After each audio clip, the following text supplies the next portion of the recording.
Namaste, it's Sahara Rose, and welcome back to the Highest Self podcast, a place where we discuss what makes you your soul's highest evolvement. I am really excited to share with you today's episode because it is with a Highest Self podcast listener, Laura Welty.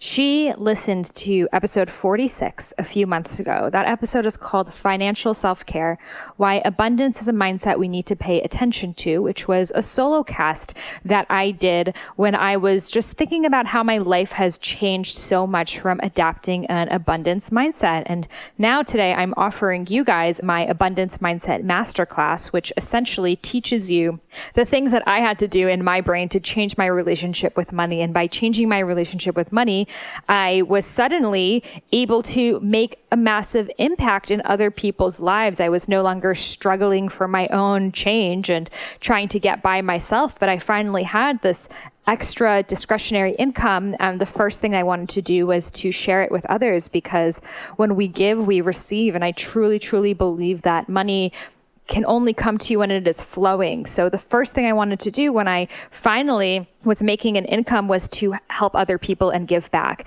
And last October, I went to a conference in Aspen, Lead with Love. And it is there that I was sitting in a presentation by this incredible man named Scott Neeson. And Scott Neeson was once a major Hollywood film producer. Lots of big time movies. You can Google him. And he was going through a rough patch in his life. He was really questioning, what is the point of this money and all of these accomplishments, this big house? What's the point of it all? And he was really looking for more spirituality in his life. And he used to take a lot of Sean Korn's yoga classes. So he decided to go to Cambodia to study more of the Buddhism. And he was sitting on a bus getting from the airport to these Buddhist sites. And he looked out the window and saw these massive acres of just trash, pure trash pollution, like entire hills of it. And all of these people living in the trash. And he was shocked. How can human beings live like this? I mean, the temperatures were 120 degrees and the plastic is melting, which is extremely toxic and causes cancer. And small children are living in a literal dumpster, a village in a dumpster. And old women were looking for food scraps or anything that they could sell. And, you know, there were a lot of families that were extremely sick, mothers who were dying, fathers who were addicted to drugs. Some of these people were born in this dumpster, whereas others of them were excommunicated from their village. For example, if a wife left her husband, she had nowhere to go, she was left in the dump. Or when these slums get too filled up, these people have nowhere to go, so they end up in the dump. So it is essentially where the people who are stuck with nothing end up, and literally in the worst, most inhumane conditions. And that to him spoke to him much more than even just being in the meditation. He thought, how can I just ignore this and say, well, I'm off to go to, see my Buddhist sites. How can I ignore what is happening to the people of this glorious land? And it was on his mind for months and months, and he couldn't think about anything else. And eventually he sold all of his belongings, his home, everything he had to his name, and he moved to this dumpster in Cambodia. And he was working with them, but he realized that the only way to help these people is to get them out of there. And he set up a school called the Cambodian Childrens Fund. And this school takes kids out of this dump and gives them a full education, like K through 12 education. And that started to grow. And it wasn't just the orphans. They started to bring whole families out. The kids would go to school and the parents would live in subsidized homes nearby. And they would even help find jobs and do job training for the parents. And they even created a grandmother program. So these grandmothers can also not have to beg and live off of scraps, but the grandmothers can be healed and saved and have a place that they can be supported. And the grandmothers are the ones who pass on these ancient Khmer traditions, which were essentially, they tried to blow them away in the Cambodian War, the genocide really that happened in the 1980s. So a lot of Cambodian culture died off, but the ancient ways live on with the elders. So they wanted to create a program that can sustain these grandmothers so they could pass on the ancient traditions of the Cambodian people to the children. And now they have so many incredible initiatives, from helping, give rice to these families, jobs, maternal care, clean water, community services, helping them find homes and places that they can really create a life for themselves. And it is incredibly grassroots. They hire local Cambodian people to work there. They teach these children just skills for jobs that are needed today. And it was such an amazing experience to learn about and to see the videos and to see that how much this service has changed this man's life. So I decided that I wanted to sponsor a young child from Cambodia. And for me at this time, it was the biggest commitment I had kind of given financially, because it was $150 a month. And really, when you start to sponsor a kid, it is a dedication that probably you should continue sponsoring that kid. I mean, you don't want a young child to be able to go to school one year and the next year not be able to go to school. So last year, I decided to sponsor this young girl. She is the sweetest thing. I've mentioned her on the podcast a few times, and she's 5 years old.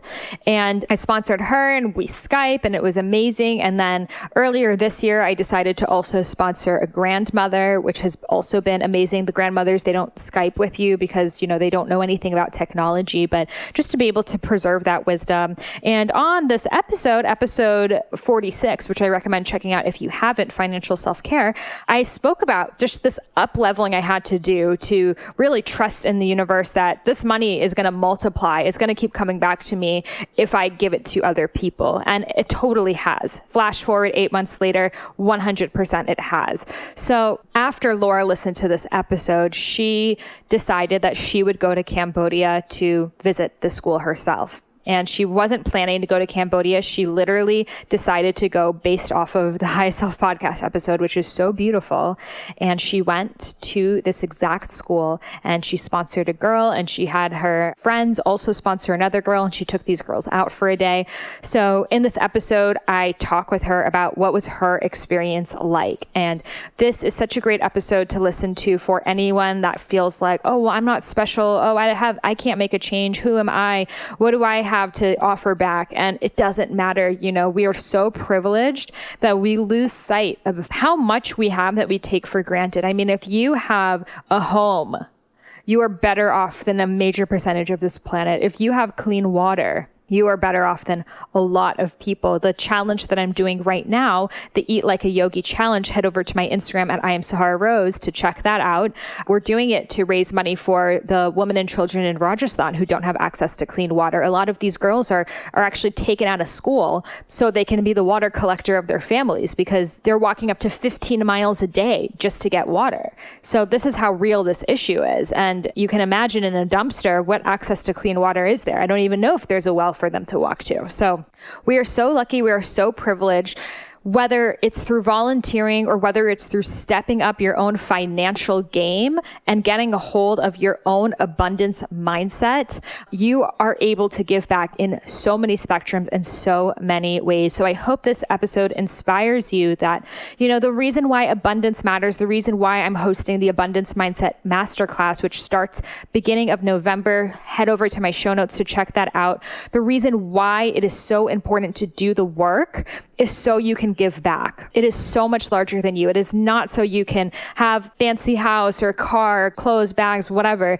It is so you can say, there is a girl out there who is going to school, whose family is healed, who doesn't have to live in a dumpster anymore, that Lord knows what would have happened to her because I stepped up my A game. Like, what could be a better feeling than that? And this is something that every single one of you listening right now, you have the potential to do. And sometimes we think, oh my God, $150, I could never afford that a month. Oh my God, I can't. Fear comes up. And I talk about in episode 46, but that was majorly coming up for me.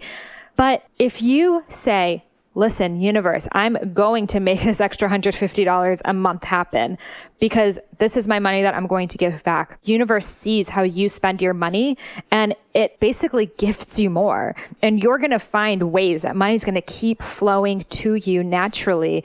You'll see, someone sent me a message that she listened to my other podcast, Abundance Mindset Podcast, number 105, I believe that is. Yes, 105. And she said after she's a social worker, which has like a capped income, and suddenly her boyfriend gets a $20,000 check for something. And it was all because she was changing her abundance mindset, the way that she speaks to herself about money. So this is why it's so important to do the work. So if you want to join me to change your abundance after this episode, head over to the show notes, head over to my website, imsahararose.com. Come join me in the Abundance Mindset Masterclass. It's going to be about unlocking your dosha's unique money traits, what your money blocks are, what is holding you back, so you can live a more abundant, free, and fruitful life. And more importantly, help others like Laura Welty did on today's Highest Self podcast episode. So special thank you to Laura. Thank you for standing up. Thank you for not just listening to the podcast, but for going out to Cambodia to help these children. We honor you. We love you. We appreciate you.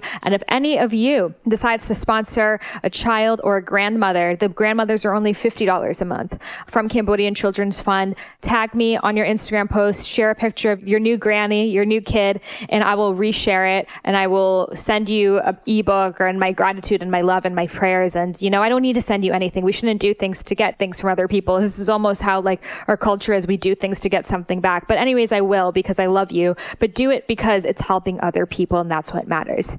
Also, I'd like to make my book tour announcement. I will be coming to several different cities, not just to share my book, but to have a Bollywood dance party and hug each other and talk all about the doshas and relationships and business and self-care and everything in between. My book launch events are so much more than me just talking about the book, but it's really a way to create community and to have a lot of fun. So come join me October 12th in LA, October 17th in New York, November 30th in Miami, and I'm going to be going to San Diego sometime in between then. Head over to my website, eatfeelfresh.com/book. I'm going to be adding some more cities, so head over there so you can stay tuned, and I'm so excited to meet you in person.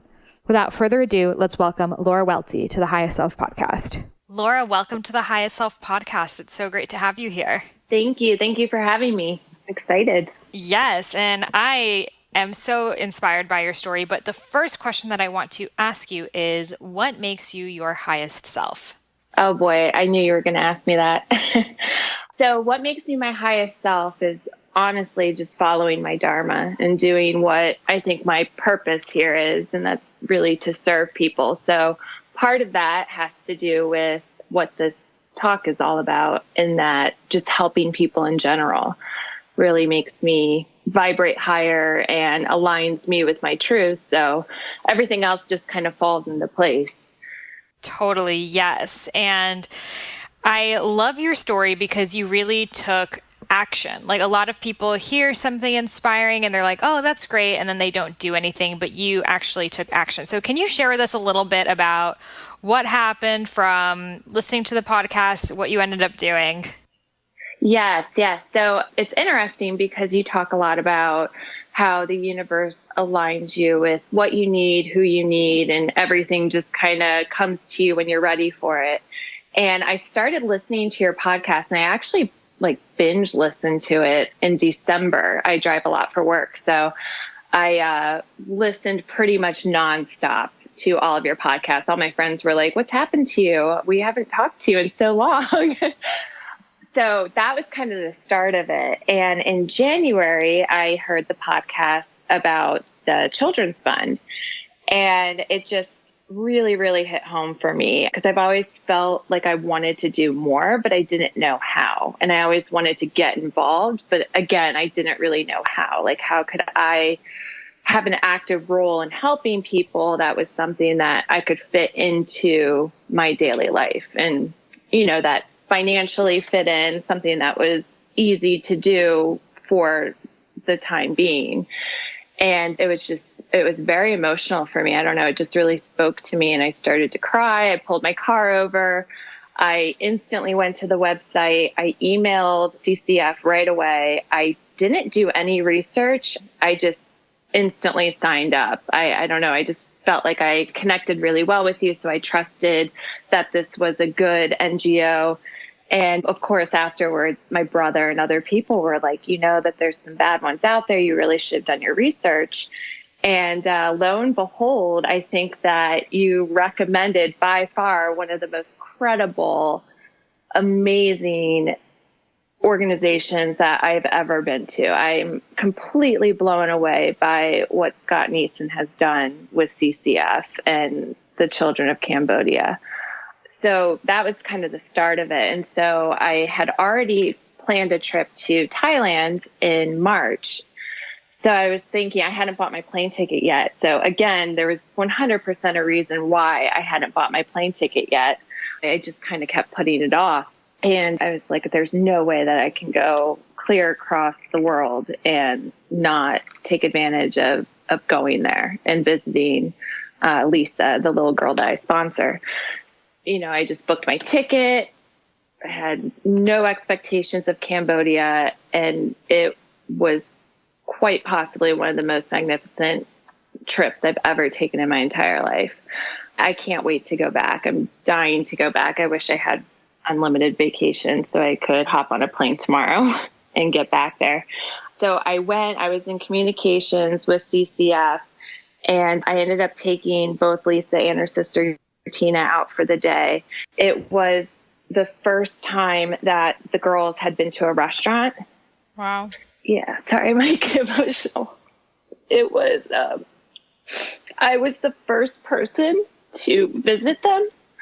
Their grandmother had reached out to CCF because their parents got divorced, and the father, I guess, in their culture, when a marriage fails, the dad just completely leaves, and the mother, once she finds somebody new, just kind of abandons her family, essentially. And so I guess it's very relevant to their culture that children are just often put to the side, or on the other end, they're used for work and for labor. So in this case, the grandmother stepped in and sent them. She reached out to CCF and sent the girls there. So with all of her family being so close, to think that in over a year, I was the first person to see them was really, really hard to hear. I couldn't wrap my head around that. Yeah, no, absolutely. And to imagine that is so commonplace. And it's not just in Cambodia. I mean, it even happens in the US. It happens so much that they feel like those children remind them of the ex. So they want to disassociate themselves from that point of their lives. And oftentimes they also fear that then no one else will marry them if they have these kids. Right. I saw that when I was volunteering in Peru, and that was very common as well. So what was it like when you took them out to lunch? Was it hard to communicate with the language difference? What was that experience like? So it was interesting, actually, because I'm not naturally, I have a daughter of my own, but I'm not naturally one that loves children. I know that sounds terrible. It's just not, I can't explain it. It's just, I don't have that, when a child is near me, I don't know. I've just always felt awkward or uncomfortable with them. And it was so interesting because I felt so connected to them, and I felt so I had so much love to give them. And even though we couldn't communicate, it didn't feel like that. I felt like we were communicating on a different level, on an unspoken level. And it was beautiful. I don't know how else to describe it. It was just sitting at lunch. She sat next to me, and I had my arm around her. I was rubbing her back and just trying to give her love in ways that, I don't know, maybe she had never gotten before. And it wasn't difficult in the sense that it was hard to be there. I can't really explain it. It was just a really beautiful moment.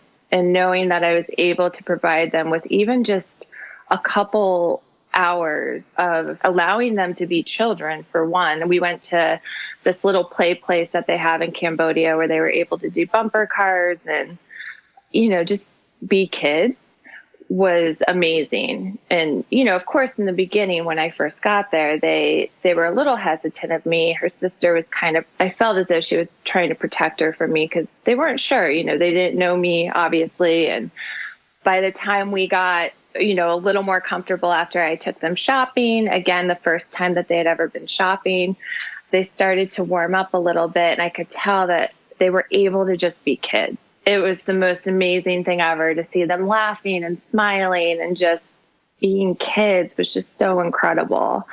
So taking them out for the day was amazing. But then later on in the day, I had the opportunity to actually go to CCF. So they really show you where your money goes, which is phenomenal because you not only get to know the kids, but you get to see the schools themselves. And you also get to see they have a little site where they have homes that they have built for families that, they pay. I think it's just a very, very small fee. I can't remember exactly what it was. The day was a lot for me to take in. It was the day after I got there.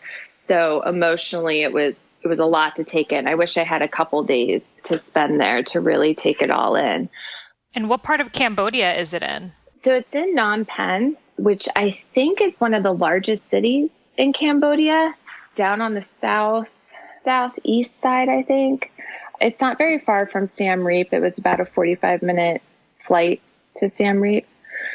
So it is one of the larger cities. I think it might be the largest city, actually, in Cambodia. And did you see the dumpster where a lot of the children and their families are from? Yes. So I actually saw, in between the schools, there is a large field. And I think I sent you a picture of that, where that was the original dump site that they shut down for good. So they filled it in, they shut it down for good, basically saying, like, we're putting this in the past, no more. And one of the big things in Cambodia with education is educating the children on their history, on Cambodian history and what happened with Pol Pot and the mass genocide on anybody that appeared to be intelligent or anybody that, had a job that gave them some sort of upper hand in society. Their main goal is to really educate children on how to change the cycle and how to break the cycle and to move forward from that and rise above it. The whole putting it to an end and educating the kids and moving forward it's so profound there. You see signs everywhere about how education moves you forward. Education is the way. Reading, it's just really, really a great environment for these children to get out of this cyclical behavior and move forward in life and hopefully be, whatever they want to be. It's really, really a beautiful place. He also has an area in one of the communities where they built a playground. So it's not only a playground for the school, but it's also a playground for the local children. They have running water, fresh running water, that the local community is able to come and fill up jugs. So that way they have clean drinking water. They also have a program where I can't remember exactly how much it is, but the local community is able to come and gather rice. So that way they have food. He's really doing so much in the community to try and change the past and to try and build a strong foundation for Cambodia. It goes so far beyond just taking in orphans. It's so much more than that. And I was just completely blown away by how such little money. I think about how much it is a month. I think it's $150 to sponsor a child. And when you think about how little that is in all reality, but how far it's going over there and how many people it's helping, how essentially it's changing the whole environment of Cambodia. It's changing the whole environment and the whole future of that area. It's pretty miraculous. So I don't know. I say if anybody is listening to this now, that they're listening for a reason. And if it's not with CCF, then it should be with something else. Because even if it's $25, they have a couple programs, I think, where you can donate $25 a month. and you're not locked into anything, but how far $25 can go in a third world country is just phenomenal to allow people to have fresh, clean drinking water. Yes. And they have a grandmother sponsorship program too, which I think is Yes. like $80 a month. And then you can, because so many elderly people are abandoned and no one Yes. takes care of them. So you can even just have an elderly person. They're creating these programs where the elderly teach the younger people the old Cambodian traditions that have been lost to, like, bring back Yes. the ancient wisdom. So if you can't afford the school for the child, which is $150, you can sponsor the grandma, or you can just give a donation. Yes. Yes. Yeah, the grannies, they have a whole little compound where the grannies, I think I sent you pictures on those. I'm not 100% sure. I'll put up To all double the check. pictures that you sent me and any others you have on highestselfpodcast.com for this episode, so Yes. people can look, see you with the girls, and, because I Oh. haven't even been there and I really want to. And I think it's amazing that you just went for it. And it's so inspiring for people because you just heard it on this podcast and now they're hearing you on this podcast. So I really hope this creates a ripple effect of like tons of people going and visiting the kids there. Yeah, I think that it definitely will. I mean, I think when you truly listen to your heart and what speaks to you, it's just, I will never be the same after visiting there, ever. It has truly changed me forever. And it's funny, actually, one of the girls that works for CCF called me late last week. Her name's Liz. And she asked, how did you hear about us? And I said, Sahara Rose podcast. And she said that there have been several Americans that have actually found out through your podcast. So beautiful. So you're spreading the word and you're changing the lives of many. Oh, well, I just found out about it because I went to this conference in Aspen and Scott Neeson, the founder of it, was speaking there. And then I just saw the pictures and the videos that he was showing and just like the before and afters of these kids who were literally starving, malnourished, like flies all over them, found in a dumpster with an abusive, drug addicted father who would sell them for prostitution and then use the money to buy drugs, like these types of situations. And he was a Hollywood producer, produced so many big time movies, and he went for a backpacking trip in Cambodia and to study spirituality and stuff because he wasn't happy. And then he just drove by this dumpster and he was like, wait, stop. And then he saw just thousands of kids living in there. And it's not just living in it. They're sleeping in there. They're taking in all the plastic and poison, the batteries that are in there. And they're getting cancer. They're getting horrible preventable diseases. And then they're sniffing things, getting addicted. And it's like a seriously catastrophe. So do you know if there are still a lot of dumpsters like this in Cambodia? So there are. They do still exist. And the gentleman that drove us around, he actually will drive around looking for children and will many times follow them back to the homes and say, hey, this is what we do. We would like to give you the opportunity to allow us to send your child to school, to take care of them. And a lot of the families don't want to do it simply because they use their children for work. And then a lot of them are grateful for it, but then there's also the ones in the middle. So they were explaining to me that they have to be careful when it comes time for visits, like a holiday and whatnot, where the families will come and get their children and they will use them for work. And many times they'll go driving around and they'll see the kids, searching through the trash for plastic or for, whatever they can find to sell or to make something with to sell. Or the worst part, sex trafficking. So they're really, really on top of all of that, which again, for an NGO, I think is phenomenal. Another thing that they really work hard at is making sure that the families, so the communities that they have, that I was explaining to you, that they built a little community of homes. I think it's 300 and some odd homes that they provide at a low cost. They educate the families on basically, how to get out of where they've been. And if the families if they're not holding up to those standards, they have very strict standards, they have to exit the program. And I think the same goes for the children that go to the school, that if the children are misbehaving, if the children are not, trying to better themselves and get out of that situation, if they keep, acting up or fighting or trying to leave to do whatever, find things to sell or do drugs and whatnot, then, they have several talks with them. And then eventually they have to, unfortunately, exit the program because the resources are limited. And so they really want to make sure that the resources go towards the ones that truly, truly are going to benefit from this. Totally, yes. And I know that they also provide the shelter for the family as long as they're not using drugs and doing those things, because they want, everyone to be on board. And with some kids, they have them live in a separate, a boarding school type facility. I don't know if you saw that. Yes, yeah, that's where Tina and Lisa live. And the boarding school, the orphanage part of it. Okay. And how many kids are in each room? Did you get to walk around in that? I actually didn't. I went there at the very end of the day and the girls came out and then I ended up walking them back to it. I didn't fully walk in, so I have no idea what the rooms look like.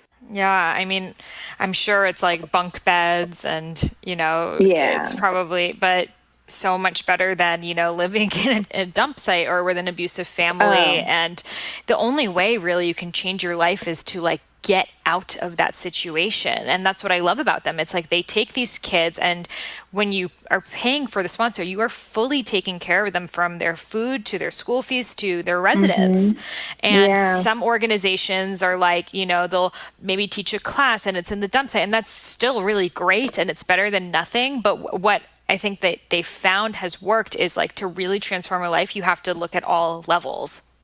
Exactly. Yeah. They make sure that they cover every aspect of it. It's not just medical or food. Yeah. It's really, I can't explain it. It's the way that facility is run. They're 100% changing Cambodia. Beautiful. There's no doubt in my mind that, you really, really need to go. I'm excited. For sure. So, and I'd love to ask you, for a lot of people, $150 a month is a lot of money, and it can bring up a lot of fear. And it can also, which it brought up for me, is well, I can't just do it for 1 year and then the next year, the girl's not going to go to school. It's right. You really have to up level. So how did you kind of take that step to really say, yes, I'm going to provide education for this child and do whatever it takes? I don't know. I'm kind of a bad person to ask that question to, because I don't know. I'm the kind of person that I believe what you put out, you get back, and it never crosses my mind. Finances are just something that I have zero attachment to. And I don't know. I think it's a great way to live. I know other people would think otherwise. I have no fear when it comes to finances, and especially when it comes to charity and helping. And because I truly believe that if you can't help, I'm not able to give them 3 months to volunteer. I would love to do that. And my plan eventually is to do that and to take my daughter to do it as well. So financially, it is something that I'm capable to do. So for me, if you can give, however you can give back, if it's going to a soup kitchen, if it's just helping somebody on the street, just all those little acts, the universe hears them, they see them. You can't hide from it. Mm-hmm. You can't hide from spirit. So to me, it all comes back to you. I don't think about it. It's never anything that crossed my mind. Beautiful. Well, you have a strong abundance mindset then, that you're these kids need help and I'm just going to step up. And the truth is we can all make the money for it, because money is a endless resource. And if we really choose to focus on something, we can make that money show up. Exactly. I 100% agree with that. It'll come back to you in some way. I'm obviously not swimming in money, but I feel like I am. But if it were a situation where I didn't have $150, I would try the $25, or, I would try something. And I'm sure all of us, all Americans, we have way too much excess of things. We go out to eat all the time. We drive to the mall. So if you can just think of one part of your life that you could scale back, something so small as in, driving, not paying attention to how you're driving or where you're driving to. I mean, you can save on gas. There are just so many places that I think we are gluttonous in that you could scale back and give to somebody else, and then it'll all come back to you.